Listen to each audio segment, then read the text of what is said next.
welcome to my channel. Enggak. Welcome to our channel.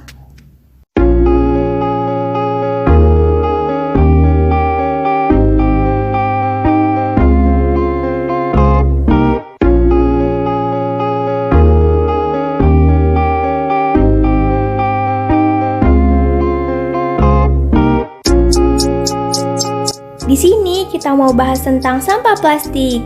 Nah lo, siapa yang sampai sekarang masih jajan es pakai plastik?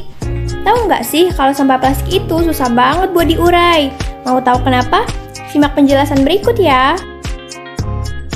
Sampah plastik masih menjadi masalah yang sukar untuk dipecahkan.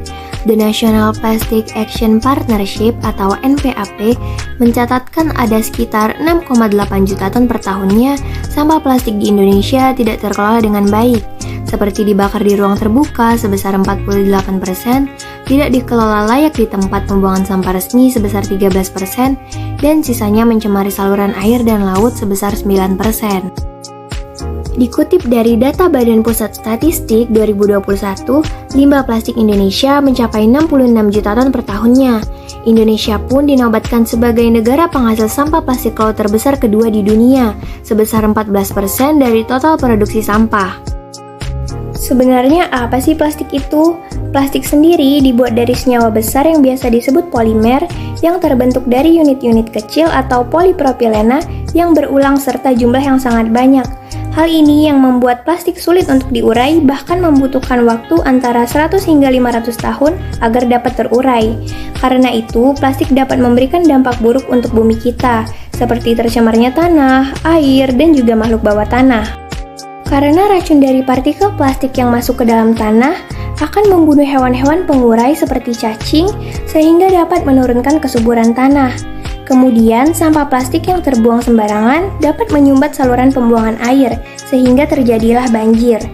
Dan apabila kantung plastik berakhir di lautan, dapat mengakibatkan hewan-hewan terjerat dan mencerna plastik tersebut hingga akhirnya mati karena tidak dapat mencernanya. Maka dari itu, ada solusi yang dapat kita gunakan untuk mengatasi permasalahan ini, yaitu dengan mengurangi pemakaian kantung berbahan plastik. Misalnya, kita bisa membawa kantung yang berbahan kertas atau kain jika pergi berbelanja. Kemudian juga, kita dapat memilah sampah plastik dengan menyediakan dua macam tempat sampah, yaitu organik dan anorganik.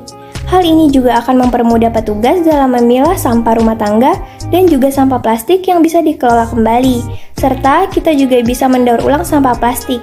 Tindakan ini bertujuan untuk mengurangi dan mengatasi adanya pencemaran dan kerusakan lingkungan. Lingkungan yang bersih tidak hanya membuat siapapun yang memandangnya menjadi merasa nyaman dan aman. Lingkungan yang bersih juga akan memberikan manfaat yang banyak, termasuk dalam pengendalian penyakit.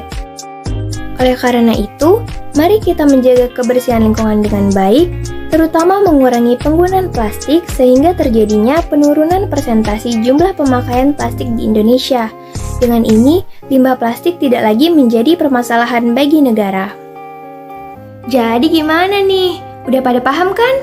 Yuk mulai sekarang kita kurangi penggunaan plastik. Jadilah bagian dari solusi, bukan bagian dari polusi. So happy to sharing with you guys. See you!